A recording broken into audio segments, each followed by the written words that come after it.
Welcome everybody, welcome back to the Ashes of Creation discussion round. The longest running podcast for Ashes of Creation, and today we are going to talk about the last live stream and a couple other things that we feel like we should talk about. So let's talk about the live stream, right? Sadly, I have to do the whole moderation thing because Yoni is not here today. Our thoughts go out to Yoni, who got hit by a snowstorm. Yoni, we love you, we hope you're safe. And let's get right into this. During the last live stream, we've seen a couple of things. We've seen a PvP video. What do you guys thought of that? There were a lot of particles. That's I got blinded by the light. I mean, Can I say I was in the PvP video? Yeah, I saw you. So yeah, I kind of just ran up naked and got hit by Steven. So wait, Reckless and Faisal, you guys, were you both of you were in the test or just just why do I say Faisal? I mean Stackerson and Reckless. I think we were all invited. I don't remember who all was there. Yeah, I was invited, but unfortunately I didn't make this particular test where they shot the video, but I have been in previous tests. All right. So that's awesome. I'm jealous. Anybody got anything to say regarding the test? I still think we can't say anything about the test. If that's what you're asking. I mean, okay, let's talk about the portion that we saw in the video. I think you guys can talk about that, right? Yeah, just like if you thought it was fun or what. I mean, it's an enjoyable time, but I mean, yeah. I'm gonna call out Steven for a second. He cheated. And I was so confused when he came from that angle because they like came through that one area, and I was like, okay, we're holding them off. The mages were just AoEing them down, and then Steven and like someone else came from that other doorway. I was like, what the heck? How did Steven get over there? I can't believe he just ran through that meteor thing at the very beginning.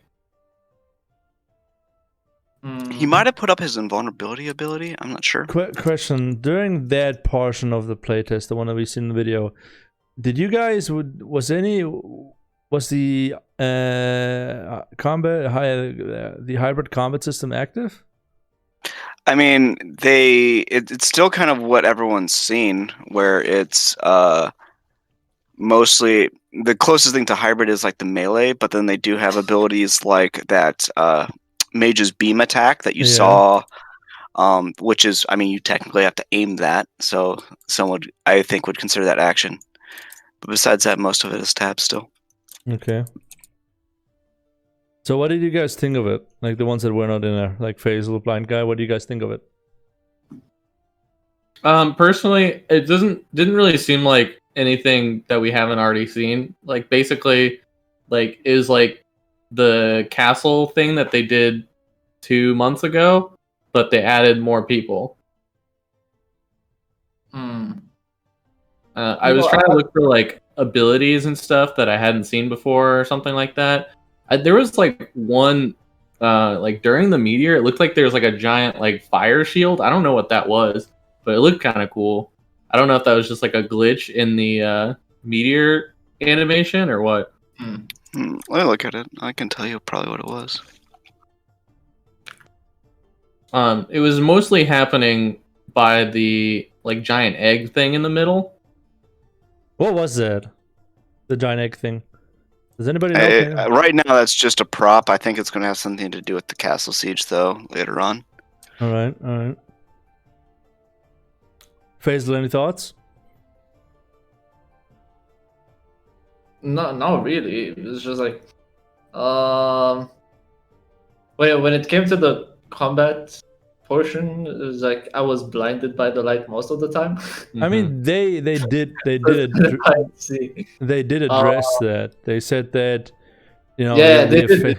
That all will be scaled down at some point. So, See, the biggest thing for me that I like when I was watching the live stream, and I'm looking at the combat. Yes, the particle effects, but besides the particle effects, the fact that it was running so smooth with people spamming those huge particle effect abilities. Are you just talking about the circle on the ground? No, it's something or is that the comes line up, in the ground? it comes up like a little bit higher.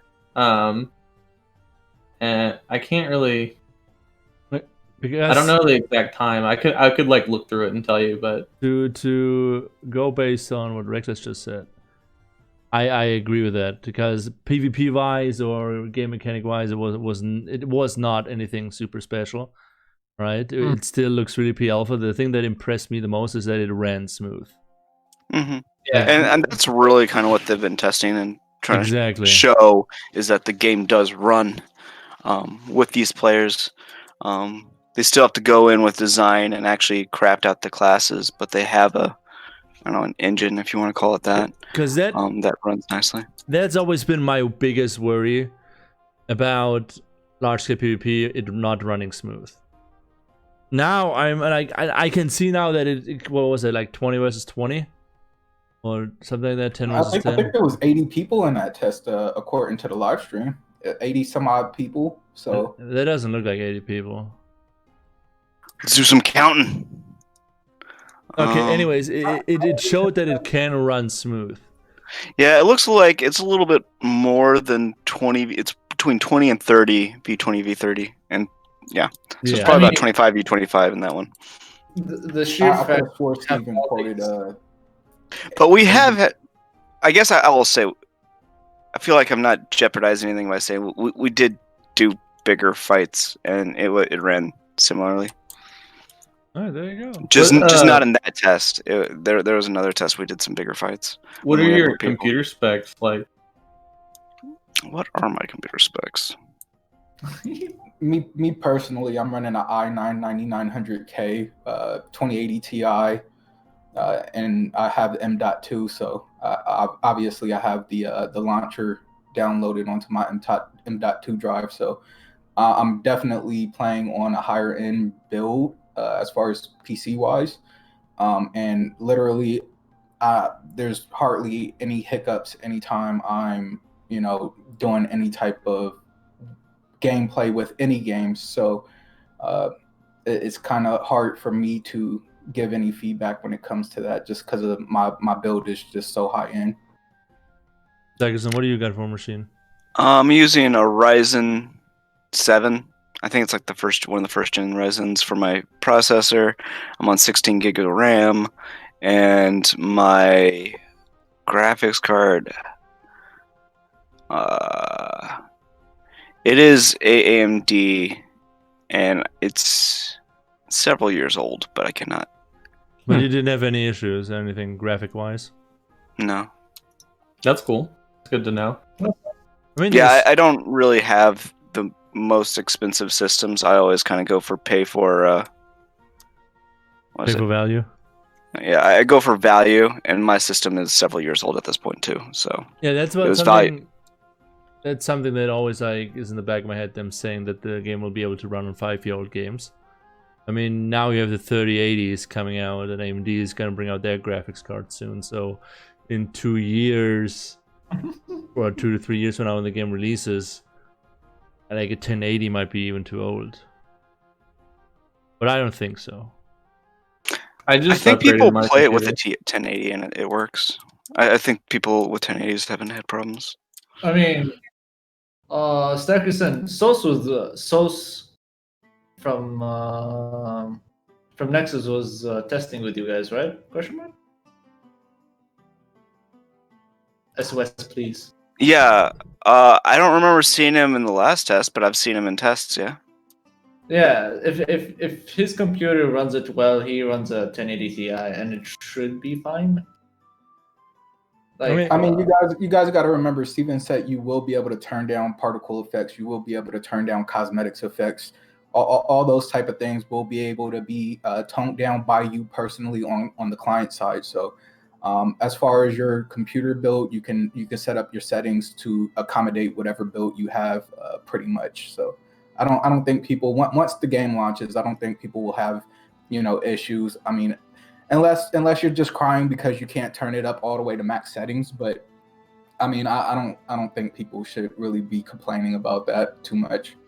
I mean, if you're a real PvPer, you're probably going to turn down the graphics all the way as much as you can, so you're not blinded by any like particle effects or anything like that, and you have the smoothest FPS. So Yeah, and I don't think they're really pushing for competitive play, you know, as far as like hardcore 4v4s and stuff like that. I don't think that's the direction the developers are taking the game. But, you know, I don't know. I guess it's too early to tell still as far as competitive PvP is concerned. Well, they do have arenas though, right? Yeah, that's I believe that's still on the map for the end result once they actually launch. But you know, I guess we just gotta wait and see. It's fair.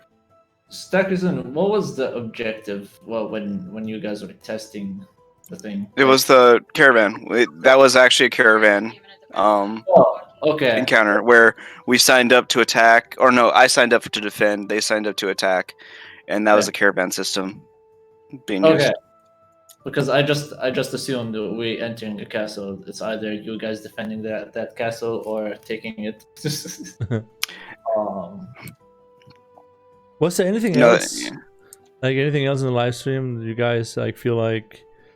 Stackerson, I sent you a picture of what I was talking about, and I circled the animation.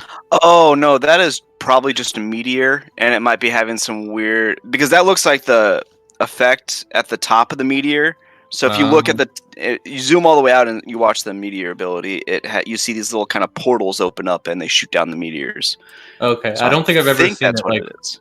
full screen, I guess. Yeah, it's probably like interacting with it's probably colliding with something, and yeah, it showed up a little lower than it normally does.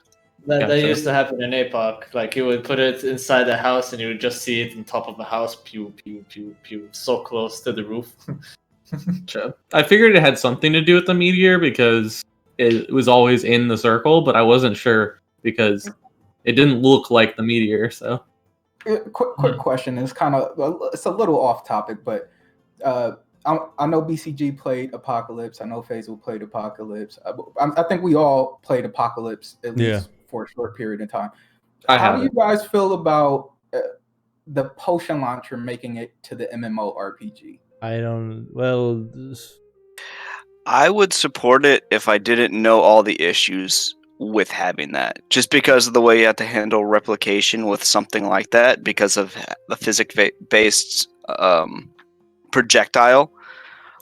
That is why I'm against it. I like the idea of a potion launcher, but I would just be super worried with trying to make sure everyone knows exactly where that little bouncing ball of goodness is.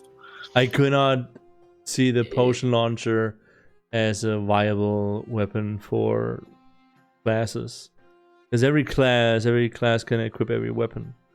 So I think it should be a profession. It like should, to make the potions.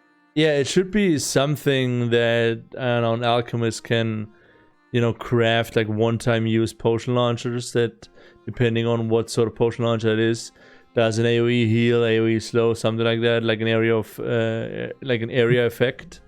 But having it as like a viable main weapon, like a two-handed sword or whatever, I just don't see that happening. Well, at least that would have just been a range weapon. Yeah. So because before there was the separation of melee and range, you have a melee loadout, and then everyone has a range loadout. So seeing that as like a viable range option for, I think it was supposed to be for like clerics or something. I thought it was an interesting take on it. It is an interesting take, but just I honestly think the potion launcher should be for support uses, not. Yeah, you see, like there you go. But they're going with the statement that every class can use every weapon.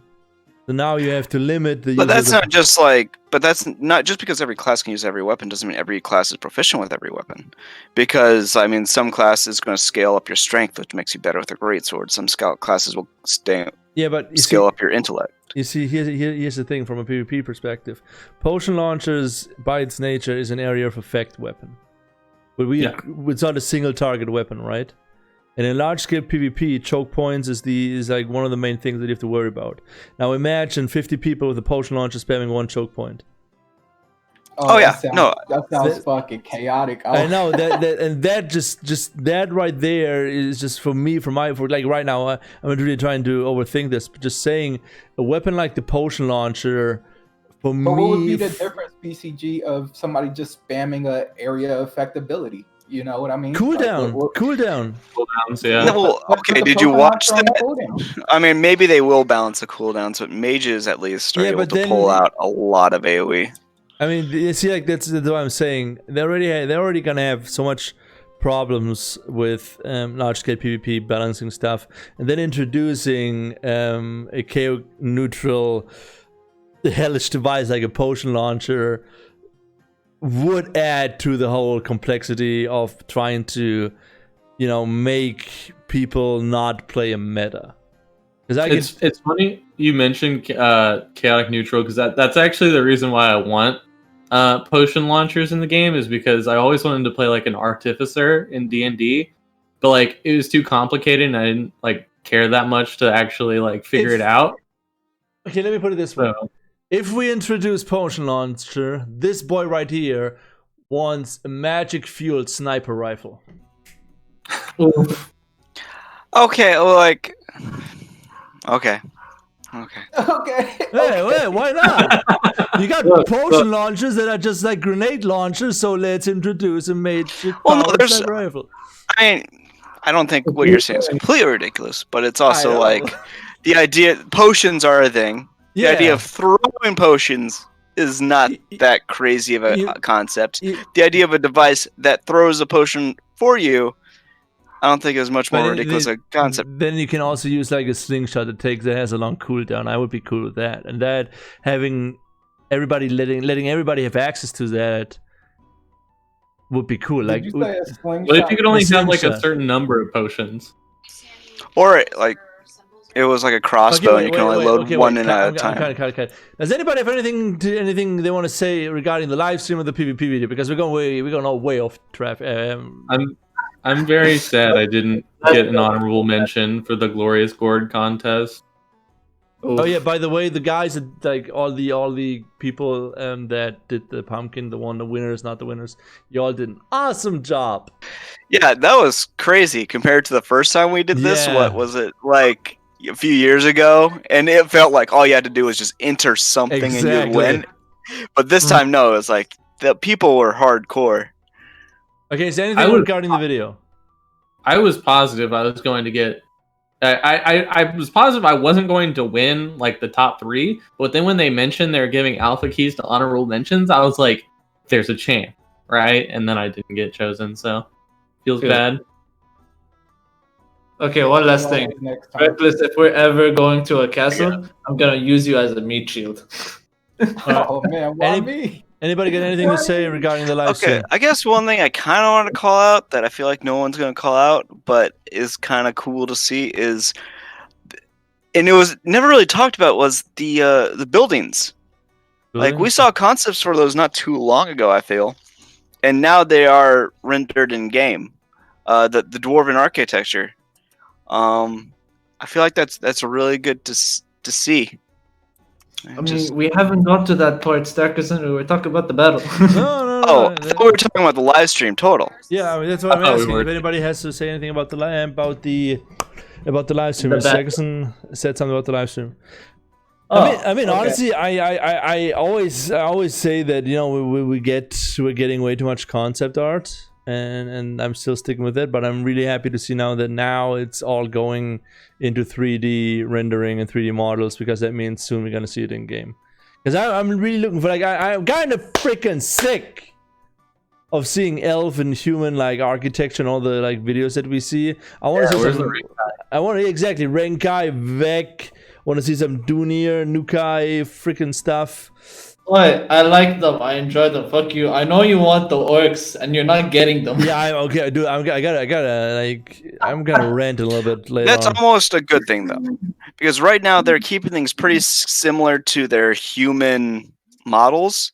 The fact you haven't gotten orcs means that they hopefully means that they're going to spend a little bit more time, and it's going to take more time to actually translate the skeleton to the orc model. Yeah, that's something that I'm like. The day when we see 3D rendered orcs, that's gonna be the day, boys. That's gonna be the day.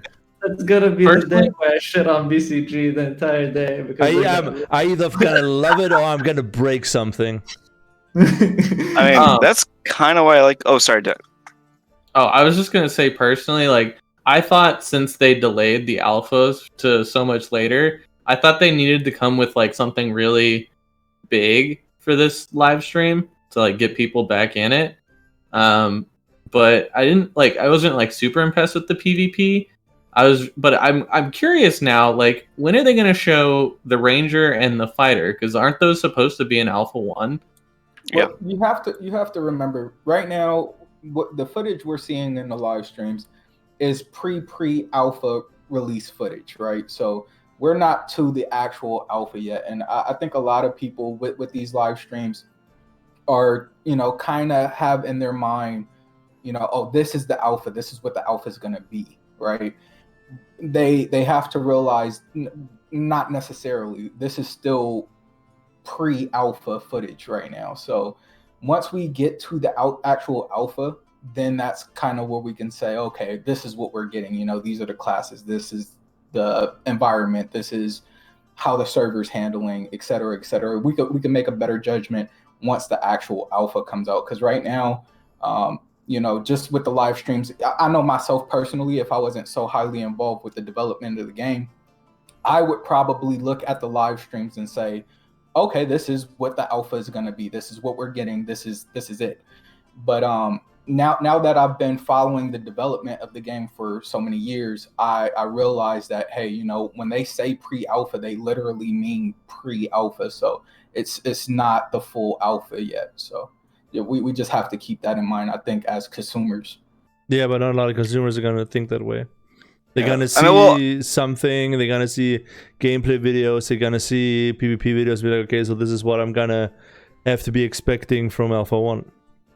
Well, my point that I even brought it up is that it's gonna be an Rangers and Fighters are gonna be in Alpha 1, and Alpha 1's in 2 months, right? So I just kind of figured they would have it done, and they would want to show it off. I guess I'll say Fighter is probably they've probably been testing Fighter abilities in Tank. Tank has a lot of different melee abilities, so I wouldn't be surprised if some of those are actually supposed to be Fighter abilities, or can be easily translated into Fighter abilities. Mm-hmm. Ranger, I think there's probably a similar situation with Mage, where they're both range classes, and aesthetically, yeah, they're different, but mechanically, they are very similar in how they work. So I guess that's all I'll say to that, is that their mechanics are being tested. It's just they haven't built out the classes yet.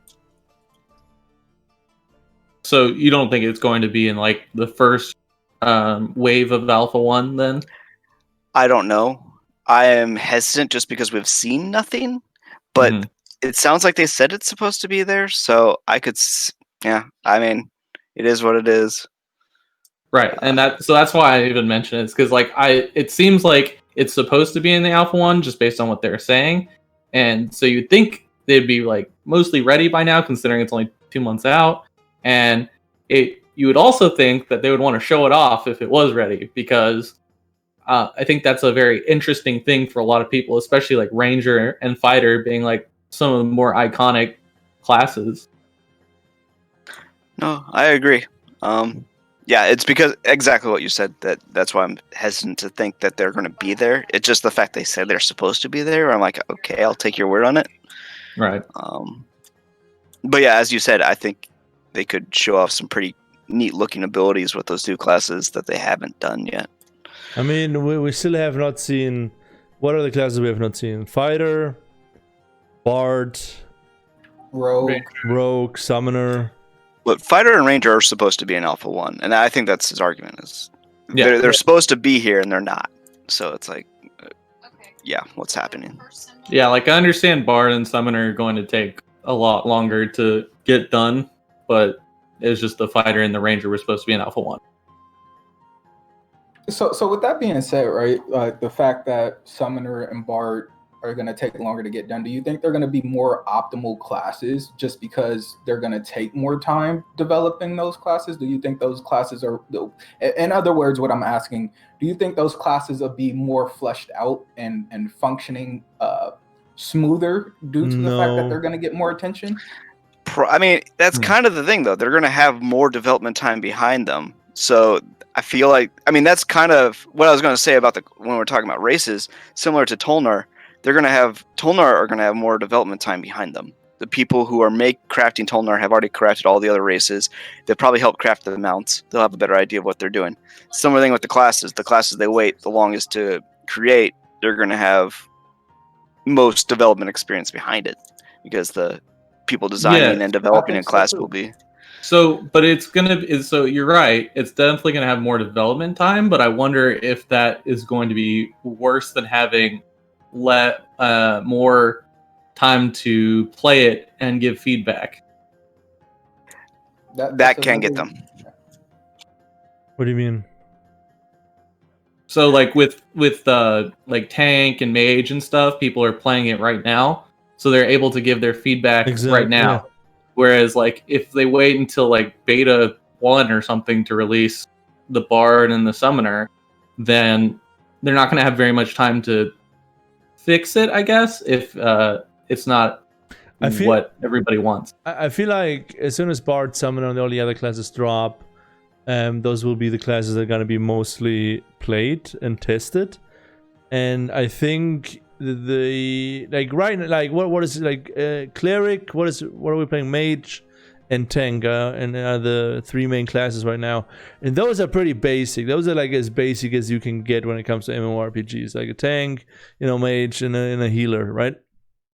Summoners and bards are those classes where I think they are investing a lot of time in them, but also they're waiting to release them till they know a lot of people will be testing them, because those are the classes that have to probably be changed the most to make them like decent. Because I don't think as soon as bards and summoner come out that they're gonna be perfect. Oh, and that's, I think, his argument is that they're probably going to be released last, yet they might need the most changes and won't receive the most testing. Yeah, everyone will test it right away, but that doesn't mean they have time to like flip them and change them quick enough to respond to community feedback because of how long they waited to release them. And while we're kind of on the topic of classes, with the bard, as an MMORPG player, and for the most part, I play Star Wars: The Old Republic solo. For the most part, how would a solo player, at least in the beginning, right? Because I mean, maybe for the first 20 levels, you're playing by yourself before you get into a guild or whatnot. Those first 20 levels, how is a bard supposed to level as a solo player for those first 20 levels? Like, are they going to be able to sustain themselves through the first 20 levels? So of course, kind of. I don't know where the stigma comes from that support classes won't be able to solo level in Ashes. I don't know where this comes from. Just because the game is so built around the massive play, I think that's where I'm kind of concerned. I know what you're saying, but I wouldn't be concerned. I think you're gonna be able to solo level just fine, just going based on what we've seen in the one live stream where they showed the action combat and that skill tree. Just like in World of Warcraft, you're gonna have options to, skill for DPS depending on like what class. I'd say you're a cleric, so you're gonna be able to invest more points into weapons and debuffs or whatever. So you're gonna be able to solo quest, and then cleric has death aspect to it. Exactly. So I think clerics will be fine on leveling.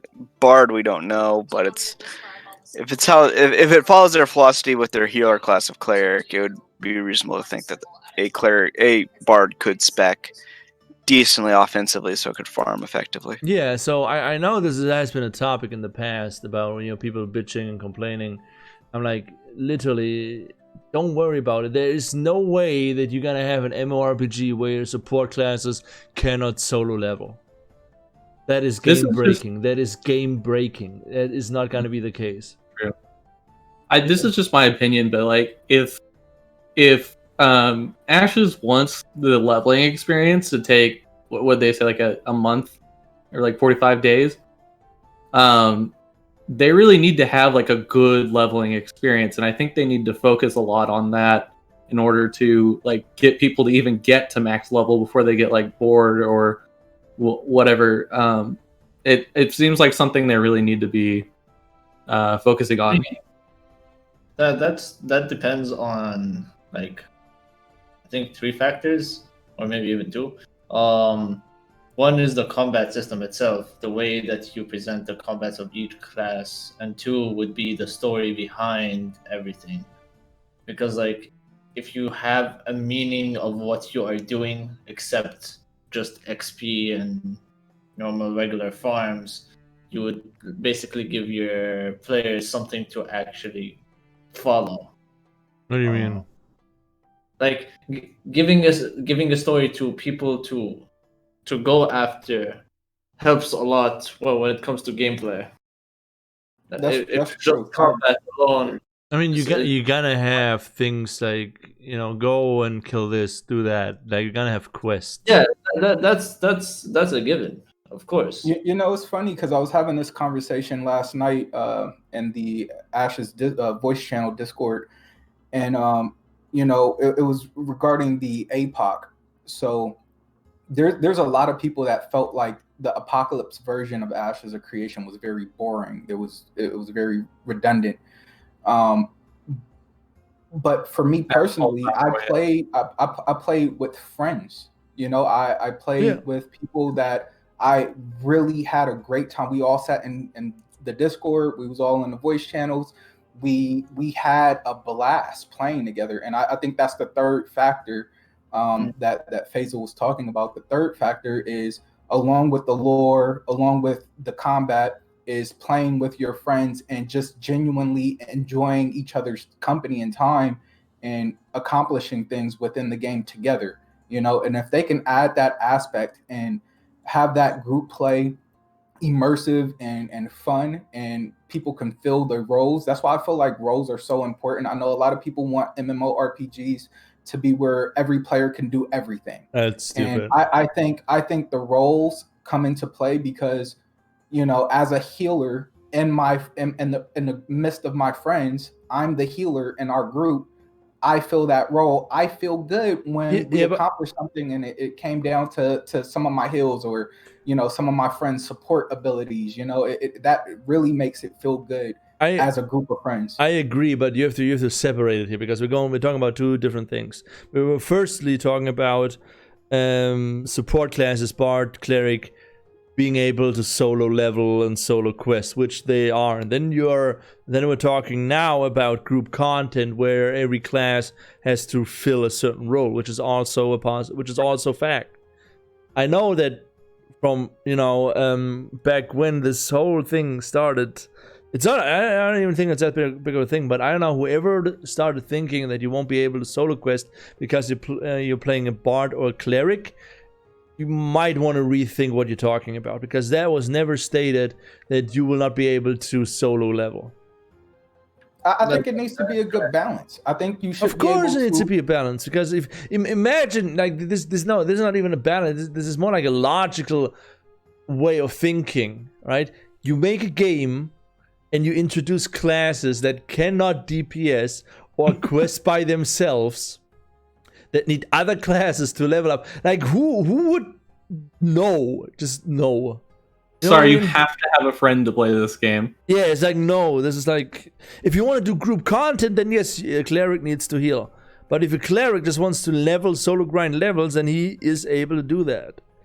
You know, for me, and I hate to keep bringing up this game, but it's the game I play. Star Wars: The Old Republic. You can play solo. You can get to the end game by yourself. But it was more fun when you did level with the group. It was easier as well to get through the content with a group. And I think if they have the right balance of difficulty level when you're playing by yourself. So if you're playing by yourself, it should be slightly more difficult to get to end game versus, hey, I'm playing with a group of buddies and we're not necessarily breezing through the content, but we're getting through the content with relative ease because we do have that composition set up in our group. That is the same way in any other MMORPG. What's the same in Wildstar? Besides RuneScape. There's a lot of MMORPGs that's leaning away from that nowadays. Eastern, the mostly, like, I know what you're talking about, but that's mostly Eastern MMORPGs. Like Black Desert. I mean, to be fair, we're not getting a lot of Western. I know. So it's hard to. Yeah. Alright, it's okay. Okay, I have to do the whole moderation thing. Is there anything else you guys want to talk about with the live stream? Nothing? Okay, good. No, then I want to... I could talk about random stuff for the next 2 hours. So, if that's okay. Live stream topic is over. I want to move over to the dev discussion, which was about housing, right, Faisal? About house... Oh, the recent dev discussion. Yeah, what are you? Well, what's the tools that you love to use in other MMORPGs when it comes to housing and decorating your own place? Okay, I want to talk about that. Okay, so I like housing.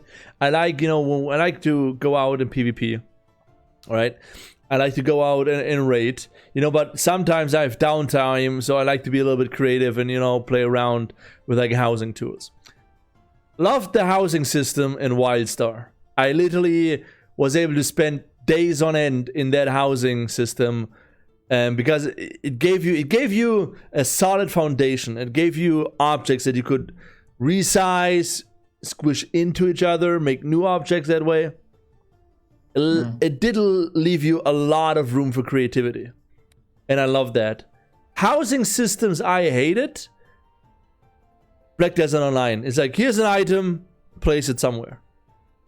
So I don't like, this is the thing that I'm kind of worried about. I really hope they go more the WildStar route when it comes to housing tools. And by housing tools, I mean like, decorating and all that stuff, than the Black Desert Online route.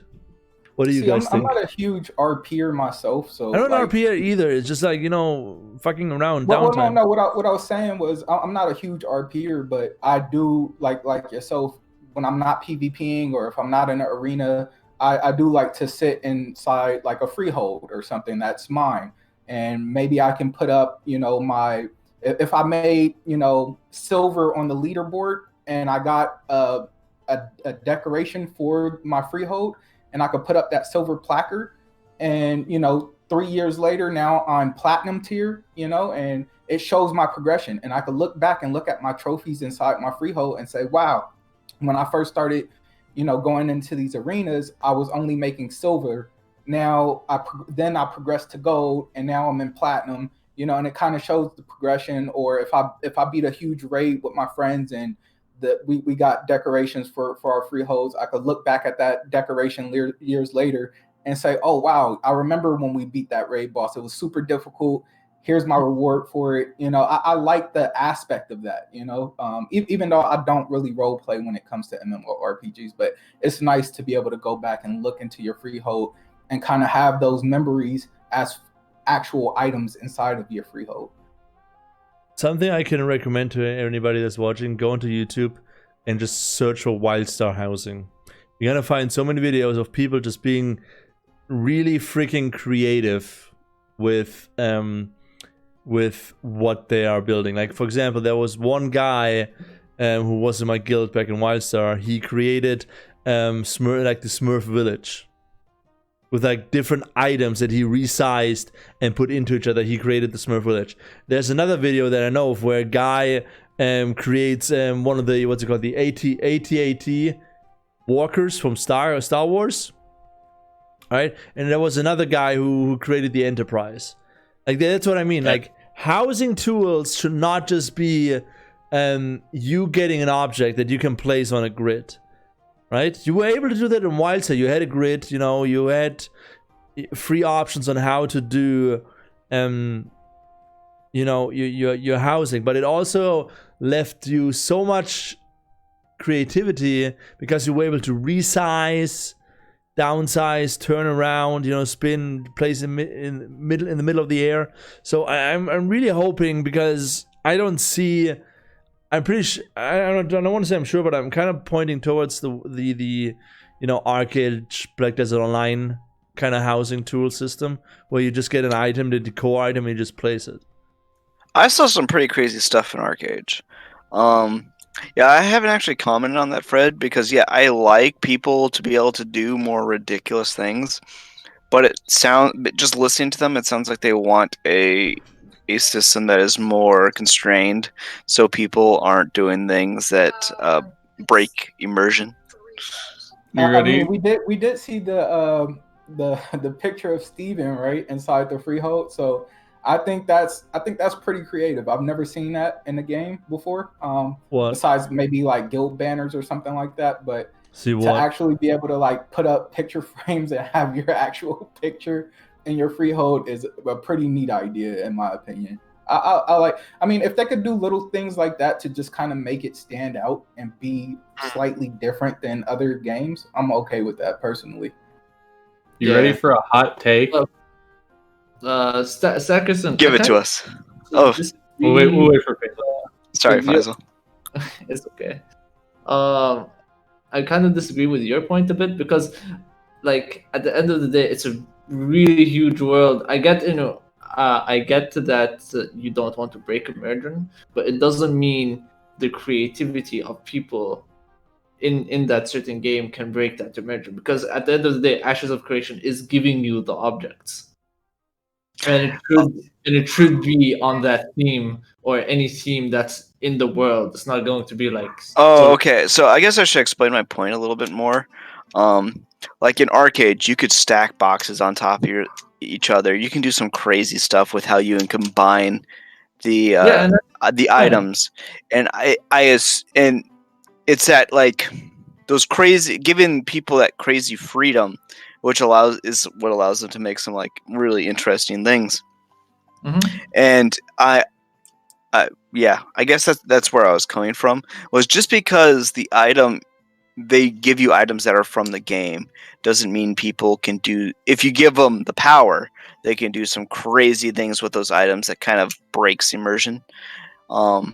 I think Arcade is a good example. Things you can do with the items in Arcade, even though it fits the scene, the area, or the world.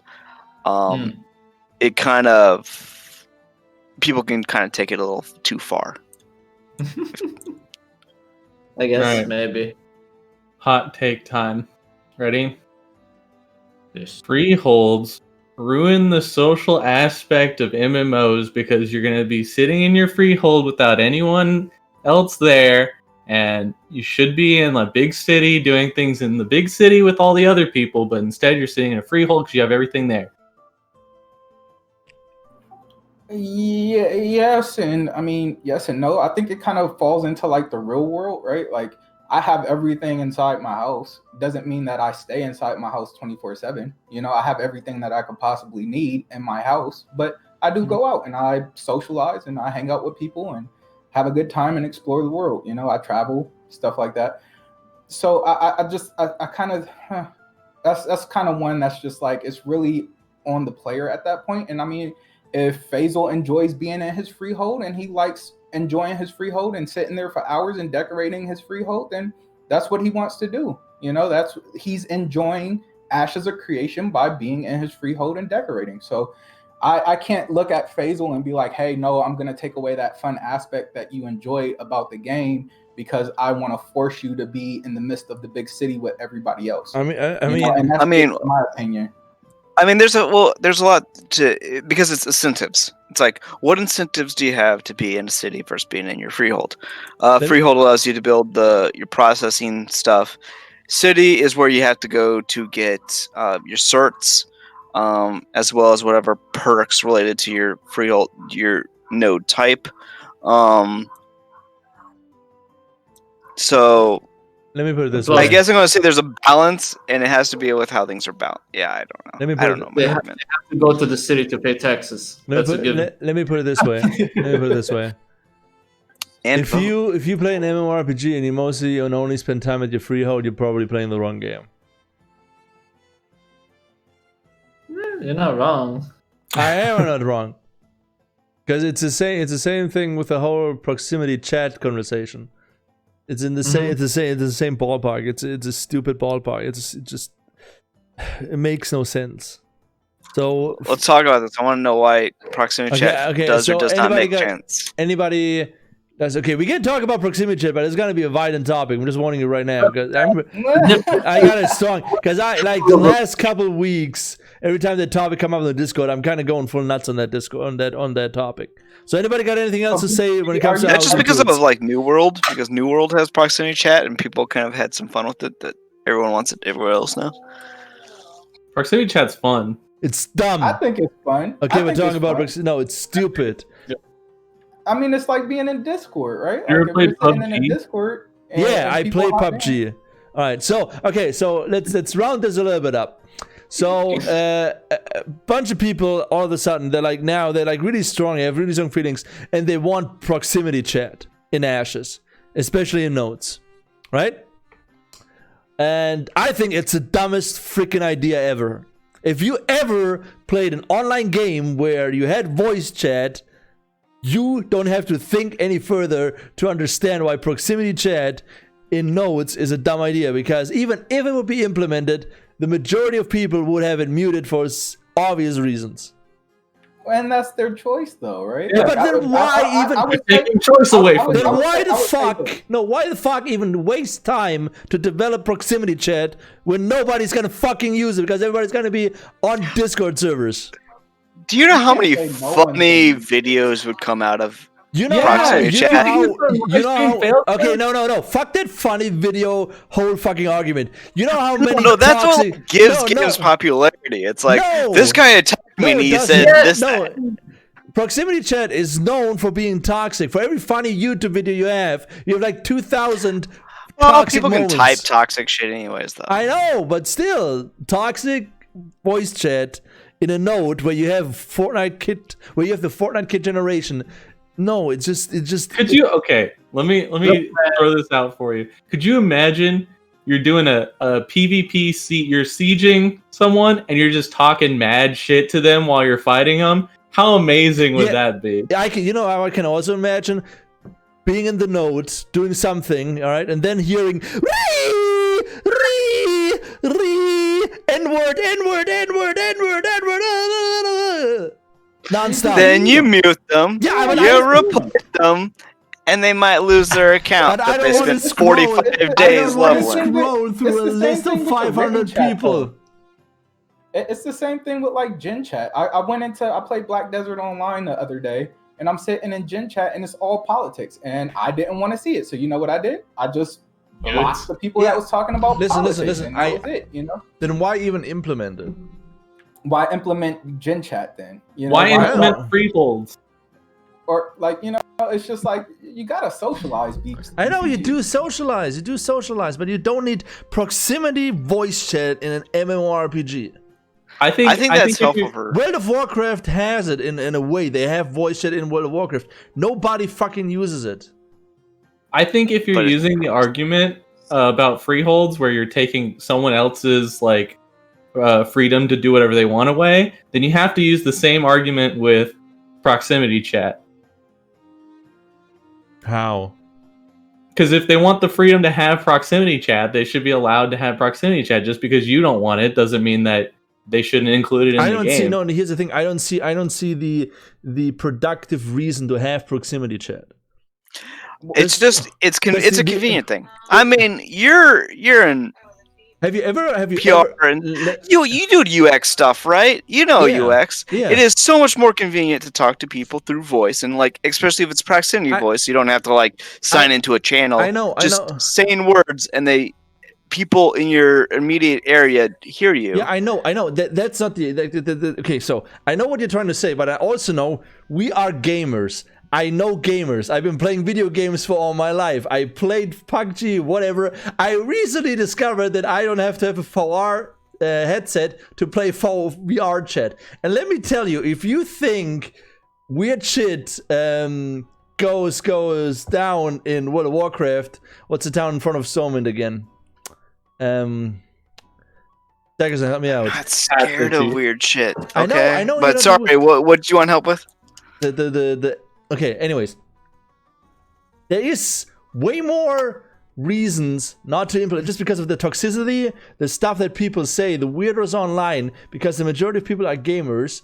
There are way more reasons there's not a to lot of even potential bother. for toxicity. The way they counter that, and which Ashes already kind of has a strong counter to it, is the amount of investment it takes to play that game.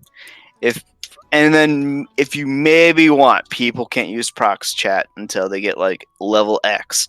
But if people have to invest time in the game, they're going to be less and less likely to do something really stupid to get banned. And it's like, oh, they said something stupid to one person. But now they're banned. They lost all that progress. But why even, like, okay, listen.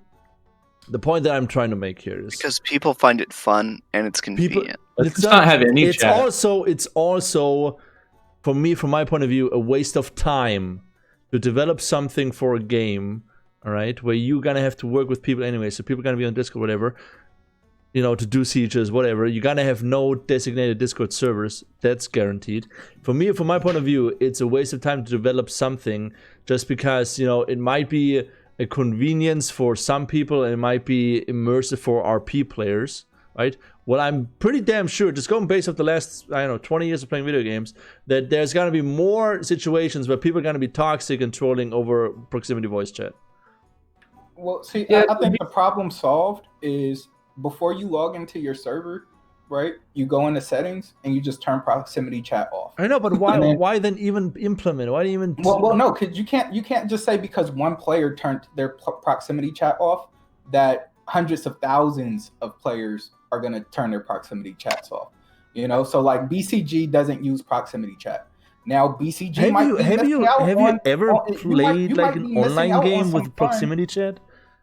Like, literally, have any of you ever played PUBG with proximity chat? Isn't PUBG have some really, really fun moments for the proximity chat? Yeah, hilarious. Yeah, okay, again, you cannot take the YouTube fucking back thing. to DayZ days. There's some hilarious instances of proximity chat, of just people saying some weird stuff or trying to be scary. Like, I don't know. Look at these party games, right? All these party games have voice chat, and people are having fun. Okay, you cannot take party games and put it in the same category as proximity chat. Proximity chat, you have to take it into consideration. I don't know, like games like PUBG, where the majority of conversations that happen over proximity chat that are not team-based with people on your team are toxic when you kill somebody. Just go into people ranting as soon as you kill them in Warzone right now. Dude, it's hilarious. I love that 3 seconds where they're just so pissed off after you kill them. Go play Warzone for a month, then come back with that same argument. I play Warzone like every day. Playing it for months. VCG, listen. I only uninstalled. It's a waste of time. It's a waste of time of development time. You don't all need they're gonna it. do is copy and paste it in. I don't know how costs. Yeah, as Reckless was saying. Yeah. I mean, it's gonna be a little bit of development time because you have to make it node specific. I don't think it's anything extravagant though. It's not like, just they're gonna spend. PUBG can do it. Anyone can do it. No, PUBG is just server-wide voice communication. That is something differently. We're talking about node specific, so that includes citizenship of a node, guest at a node, the proximity of the. Those are all flags, which are easier to check than proximity, because like that you actually have to. And if I remember correctly, they even do like a gradient based off like how close you are. So that's a lot easier than just a chat where it's like, if node equals yes.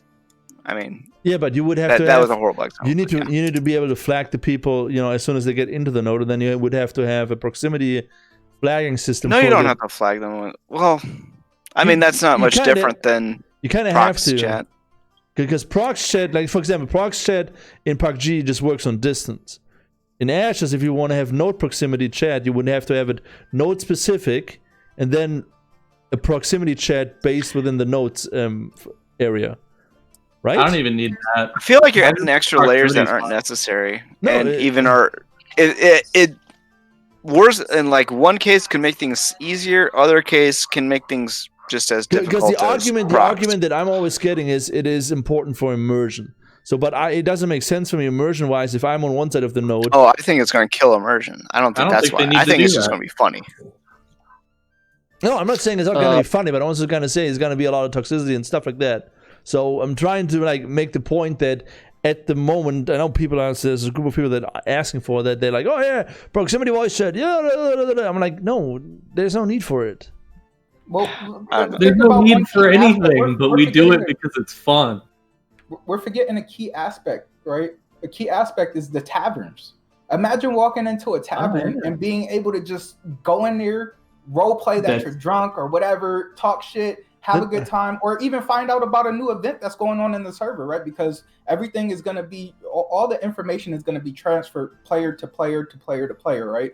So if I discovered that, hey, this node leveled up, and while I was questing, I seen this freaking dungeon, I run back to town, I hop into a tavern, and I don't have to sit there and text it out. No, I just go in and I'm, hey, yo, you guys, freaking dungeon just opened up the road. Like, everybody come on. Why would I tell that to strangers over proximity and not to my... Because you're a social individual. I don't know, I hate people. It could be your friends inside of your tavern. You know what I mean? Like, I'm not going to have a tavern because everybody and their mother's going to have a tavern. Ashes of Creation is going to be Ashes of Tavern. There were so many taverns in Ashes of Creation, the developer decided to burn down every tavern and rename the game Ashes of Taverns. I'm not doing the tavern because I don't think it's actually going to be like that social hub that everybody thinks it's going to be. It won't be. Because nobody's gonna go to your freehold for a drink. Like it's unless you're in a really good spot. They're gonna be note taverns too, as well, though, right? Well, no, sorry. All I was gonna say. Yeah, but you can't own them. No. I think there is potential because if you do get a good freehold location next to a place that people want to farm, people will come to your node to drink at and eat at your tavern because they get a proximity-based buff for eating there. But not everyone can do that. You will get a buff. That is the same thing. You go in, get a buff, you leave. You don't go sit down and play a round of dice, or you go over proximity chat and be like, oh, I'm a sexy elf girl. Come on. You're like, fuck you no. Never know. I don't want to know. I know what goes on in Goldshire. I know what the fuck Goldshire. I know what goes on in the fucking tavern in Goldshire. Fuck no. I'm not doing that shit. See, I play Horde, so I don't know any of that. Yeah, exactly. But I still know what the fuck is going on there. Well, as a counter argument, look at all these VR games, right? Look at these. A lot of VR games are doing really well, and people are interacting. They're role playing. They're having a great time in these VR games where they're talking. You know what they're also doing? Oh, my name is Gustav. I'm a little lolly girl. Come touch my hoo-ah. Yeah. Who cares? If people are having fun. People are having fun. I just think it's unnecessary. If you don't want to talk to Gustav, then don't talk to Gustav. Imagine you're streaming and Gustav comes up to you. Dude, that's pure gold. No, not kidding right now. That was like my first, that was my first interact, like, VR chat. I got it like, I don't know, like 4 or 5 months ago. And like in the middle of COVID, right? I'm like, oh, cool, you don't need a VR headset with this. Okay, I'm cool, gotta try this out. Went in, got myself some basic avatar, and went into, what was it? Some rooftop, whatever bar. And like, all the fucking anime girls, like, I'm like, oh, you gotta be fucking kidding me. Sat down, and some lolly character comes up, and she goes, oh, my name is Gustav. That's hilarious. Alt F4. I have not gone back ever since. I want like a little elf girl to come up to me in Ashes and be like, I'm Gustav. My name's Gustav. I'm just, listen, okay, I get the point of it. It can be fun. It can be free content. It is amusing. I'm just saying it doesn't have to be a release feature if they plan on implementing it. I'd agree with that. I don't know how much effort it takes to add that and implement that. Implement it right. But and also I don't think I'd want to implement it at much of a cost to performance. But I'm also not going to make that judgment call. I just think it's funny, and if they think they can do it, they should do it because it's funny. Yeah, and I want to talk mad shit to somebody I'm rating their node while I'm rating their node. Okay, everybody in proximity voice chat, say aye. Aye. Yeah. Fuck all 4 of you. I am Gustav. I am Gustav. Is Gustav a Russian name? Is that why you don't like the term Definitely. Gustav? No, this isn't Is that Gus- why? isn't Gustav- Yeah, Because you're if prejudiced they had against been something Russians? other than Russians, Wait, I would thought that have Gustav been is a okay? German name. Wait, I don't know. Gustav. You're German. You should know Half this. German. Gustav. Yeah, Gustav is. Like, Gustav is Look. German. End it with Huh. this note, I CG. stand correct. Well, we The voice comms isn't a priority. okay. Give me that. It's not a priority. It's not needed. It's a dumb idea. End of discussion. But it could It's be one fun. of those things, though, you have to be careful about because it's Exactly. like the little things like that like another company can come around and have, and people just find hilarious, and it drives them to play that game. Because Yeah, I and mean, they get like way more adding voice content comms out of into it. Momo is basically making it VR chat. Yeah. It is So, like and VR chat's, I'm pretty sure, pretty huge. So, putting that in an MMO scale, I feel like the next big MMO is going to have that feature, and will be something that other MMOs at the time of its release will be judged upon. I'm probably gonna have Most definitely. nightmares tonight about Gustav. I don't know if it's going to be heavily moderated or not, because It if has to it's be. Okay, let me put it this way. Just go. not going to be as PUBG. Just going based on the examples I gave earlier with the voice shit. If you introduce proximity voice, you would have instant mute options, reporting tools, and whatever, because you're gonna have idiots using it. So if you have those, then I'm fine with having it. Just saying it is not a necessary feature, which some people claim it is for immersion. Pretty much. It's one of those Well, tricky things that a lot of MMOs don't have, and I think you need to think about what the future. Like, I don't know. Sorry, I'll so- let So for Reckless talk. my Instagram, right? I've posted videos on Instagram, and I know this is a little different, but I've posted videos on Instagram and I have music playing in the background. And for copyright reasons, my video instantly muted. I mean, instantly before it even posts. It was just like they sent me a notification, "Hey, we muted your video." So Yeah. obviously, it's not a person that's sitting there listening to. It's some type of algorithm that's able to tell. So if they can find a way to No, kind of, it's not possible, because we're talking here. What we're talking about is one. You're doing an upload. So your upload is a saved file somewhere on a server that can be checked by a program. Proximity voice chat is vocal interaction that is not being uploaded. That is just being. And I know Staggerson can correct me when I'm wrong. It's just being transferred. No, you're not wrong. And yeah, you're talking about one of the issues of it is like, yeah, unlike with, it's easier to log someone typing inappropriate content than it is to record someone saying it. At the same time, technology is advancing at a pace where I wouldn't be surprised if there's ways to recognize this kind of stuff and have something flag it properly. It would be that's kinda what I hard was to saying, implement. just like keywords, you know what I mean? That like it doesn't have to be every single word in a sentence, but if the algorithm is looking for keywords, and you're saying like the N-bomb, right? If you're just going around N-bomb this, N-bomb that, the algorithm picks it up and it's like, oh, okay, you're flagged. Yeah, now, but then you know, would have to run something like voice recognition on every user actively using proximity chat. No, you would do some smart shit, or it was like, this person's been flagged, listen to their shit. Oh, they just said it again. Kick them. Fuck Because 'em. they said they're gonna have like active mods like that are really on top of stuff. So hopefully they'd be able to catch it pretty quickly. That's because Gustav is haunting me now. Let's talk about those 3 images that have been leaked by Intrepid Studio. The dragon, what was it else? The dragon, the armor set, and the ferret butterfly leaf The ferret thing. I really like the dragon. I think the dragon. Me I think that's a too. cool way. Like, that's decently original. I don't know why I said decently in there. I think I'm just hedging my bet. But I like dragons, and I like the incorporation of like the autumn leaves in that. So I'm about that I dragon. think the dragon's sick. I'm huge on the fall, you guys. I'm originally, I know I live in California now, but originally I'm from New York. So I've always loved to see the season change into the fall, and looking at the different leaves, and the different, it's just, to me, it's beautiful. So these cosmetics that's been leaked to me are absolutely gorgeous. I love them. I love what the artist that designed it did, and the route they took with it. And like Stackerson said, it's definitely unique. I haven't seen it before in a game, so I love it.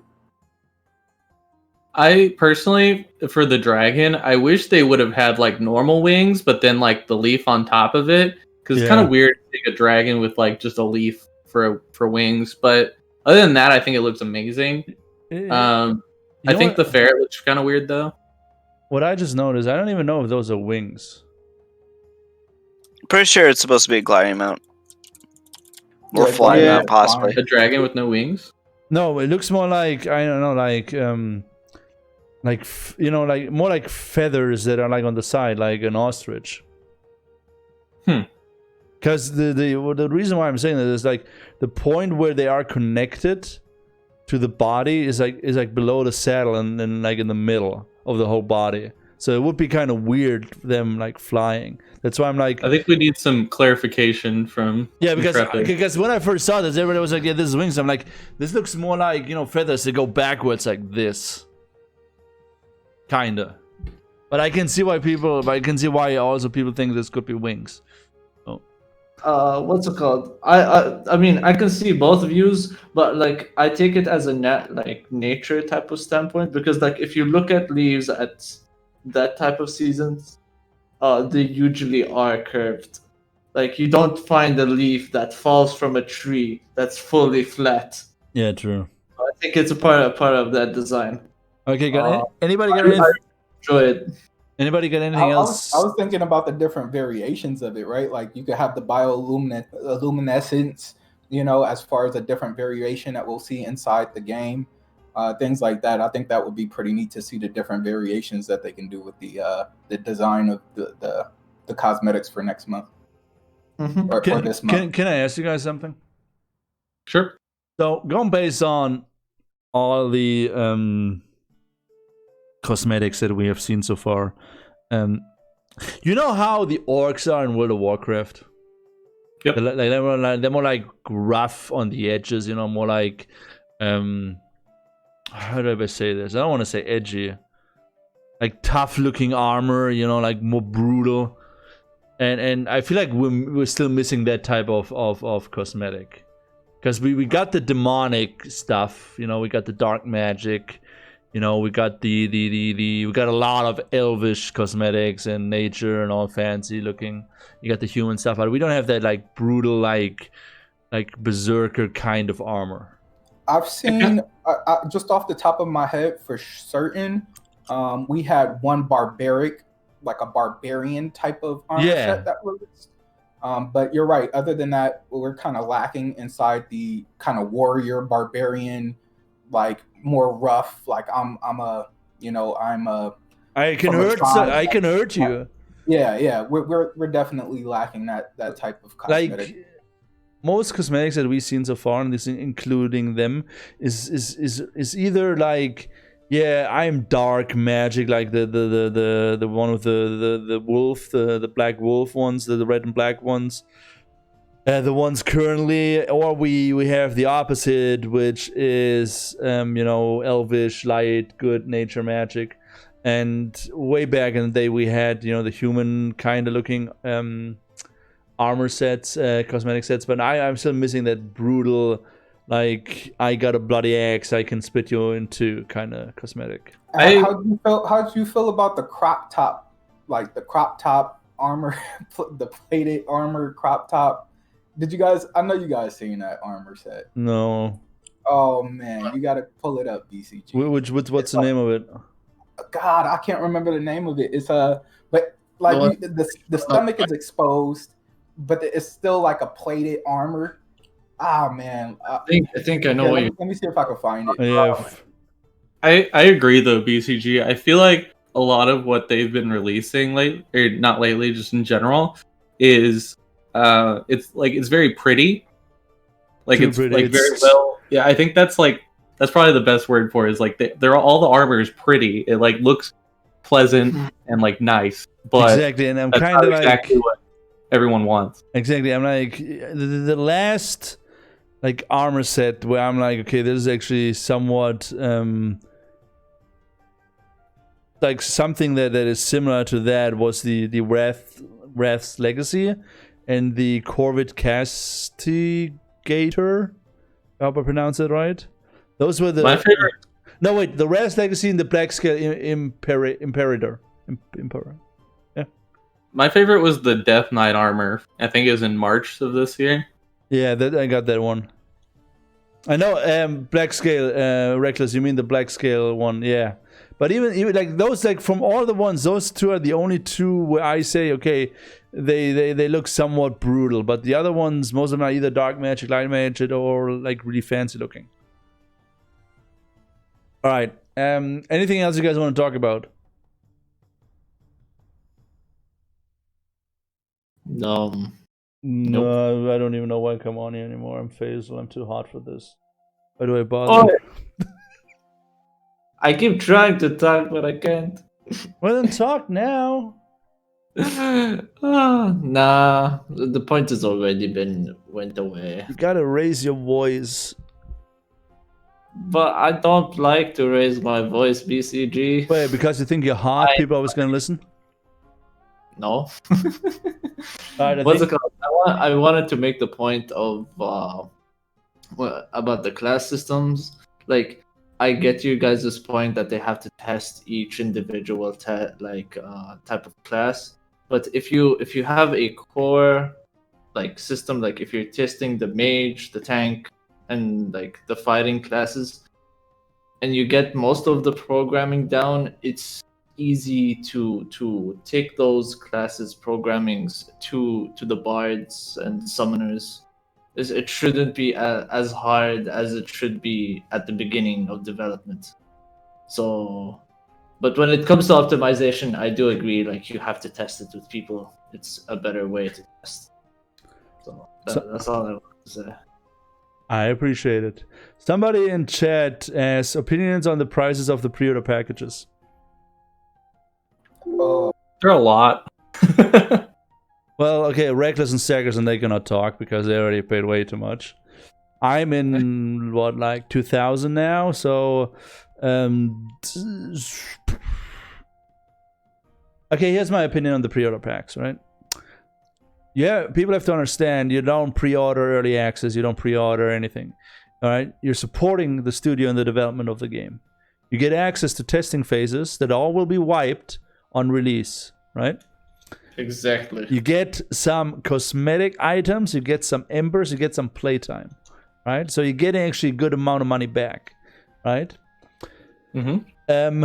So people, I don't think people should be complaining about it because literally I know people say, oh, you get more access, it's pay to win. I'm like, you're a fucking idiot. You need to be slapped across the face with a little bit of baby powder, so that's the little cloud thing they do in certain movies that have pimps in them.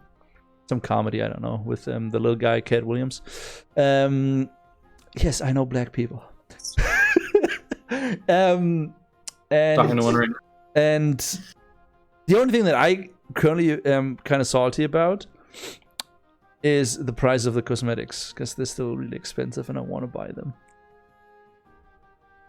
Yeah, I gotta say they are a lot, and you really have to make like an investment if you're wanting to get like Alpha 2 or whatever. But I think what you get for the price isn't that bad. It isn't. I say it's go ahead, Stackerson. Sorry. Oh no, Reckless, you're talking first. You go first.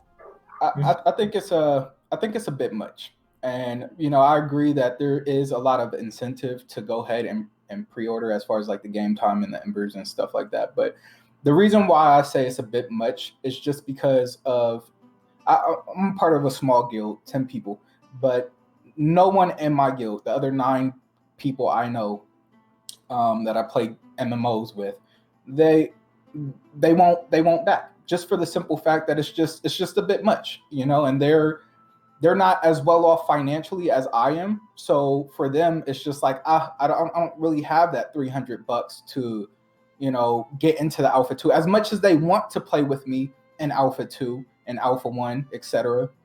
They just don't have the financial means to be able to. And these are good guys. I played games with these guys for years, and they're really genuinely good people. I know them all in real life, and I know how much they want to be involved, but just financially cannot afford to do it. So I think if Intrepid Studios has the means to be able to kind of take it down a notch as far as cost wise, I think that would be a good move to to give people the incentive to actually come into these alpha testings. Now, again, I don't know how much time it's taking the developers to sit there and actually map out the cosmetics. I don't know, what is going to be readily available once the embers are able to be used during the launch. These different types of things that also come into play when it comes to the value of the package.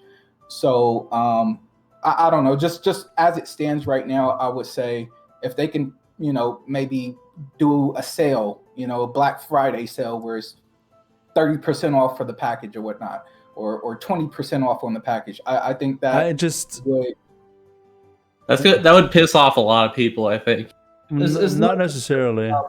People. I mean, there's sales all the time. WoW does sales. Star Wars does sales. I haven't seen a video game period that doesn't have sales. The PlayStation Network, there's games that go on sales. You go to the Epic Games Store, there's sales all the time. Steam sales. I don't think a sale would necessarily. You know what I feel like they should do? Like right now, I would have to pay $25 for a character skin, $20 for a mount, $25 for a freehold, and $25 for a caravan skin, right? Individually. I say that there should be a discount based on how many you have. I say 25 should get everything. That's just me. because I for example, I'm gonna have one freehold, right? One freehold, all right.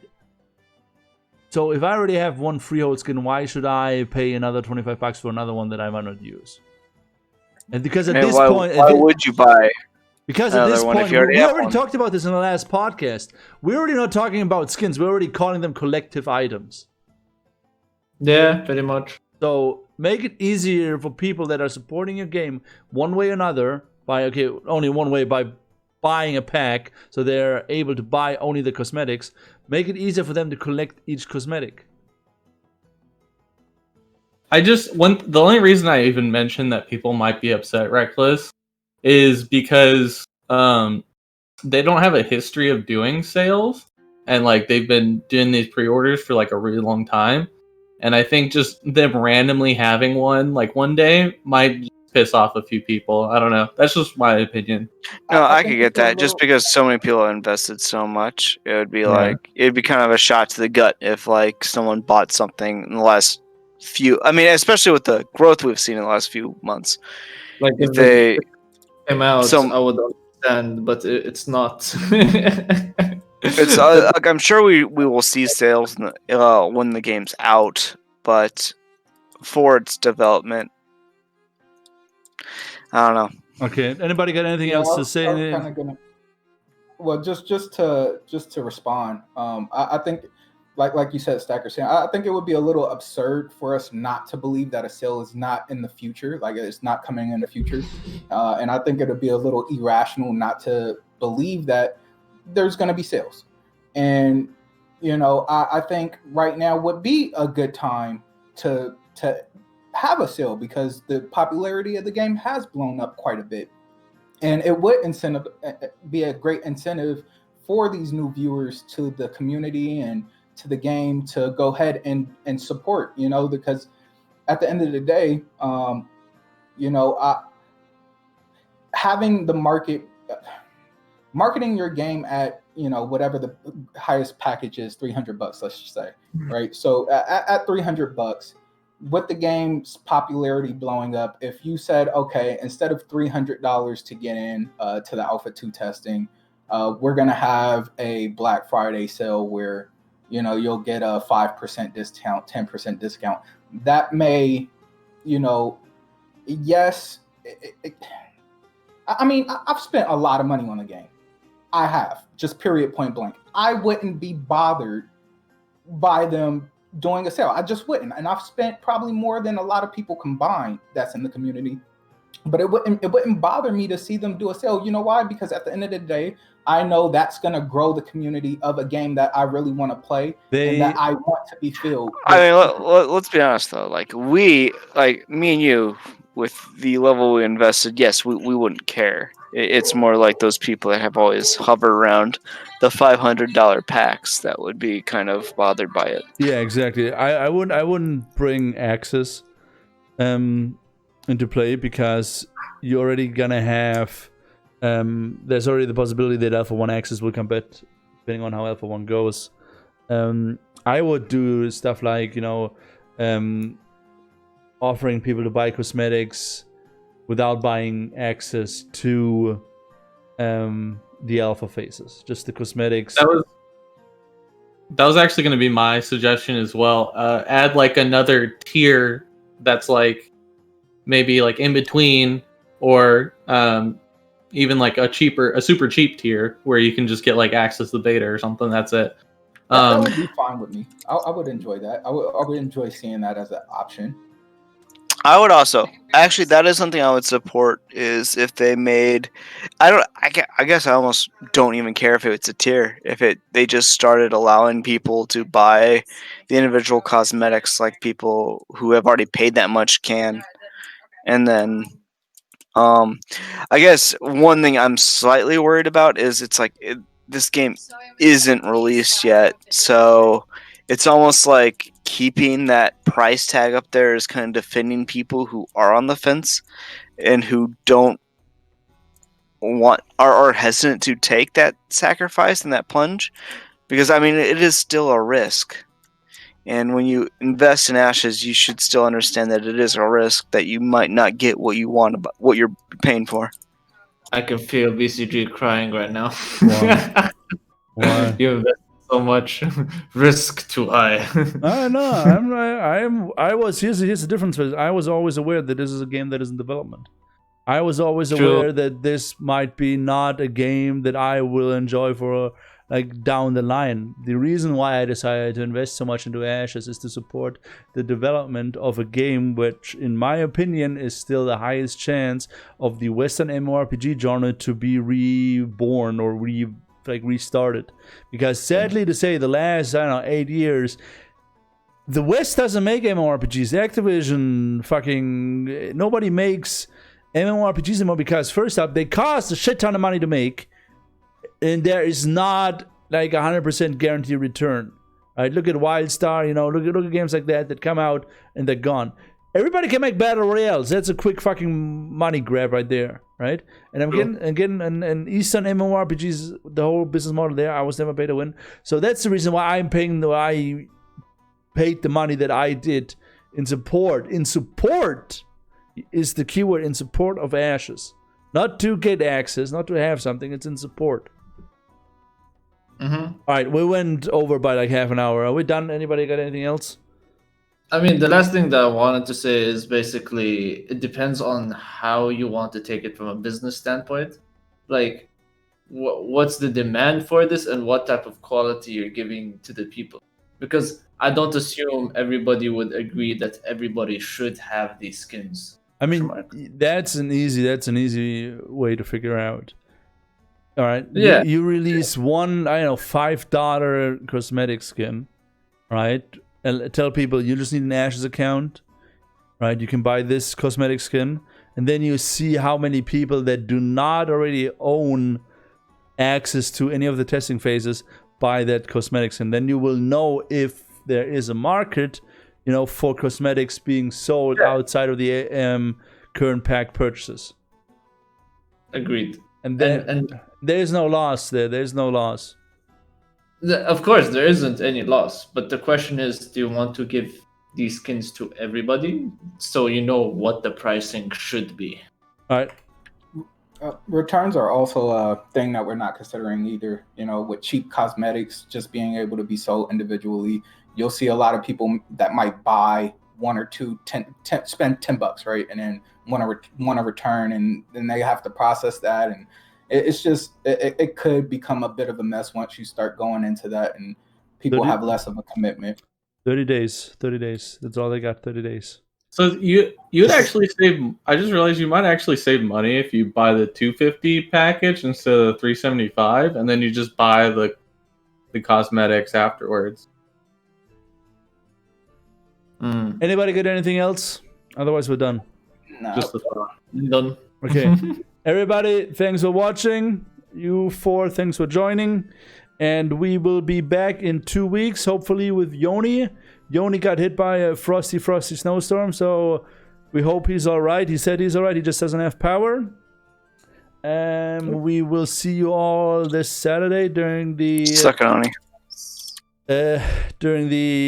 24-hour live stream. I won't be there because the day before I'm doing a 24-hour live stream for the same reason.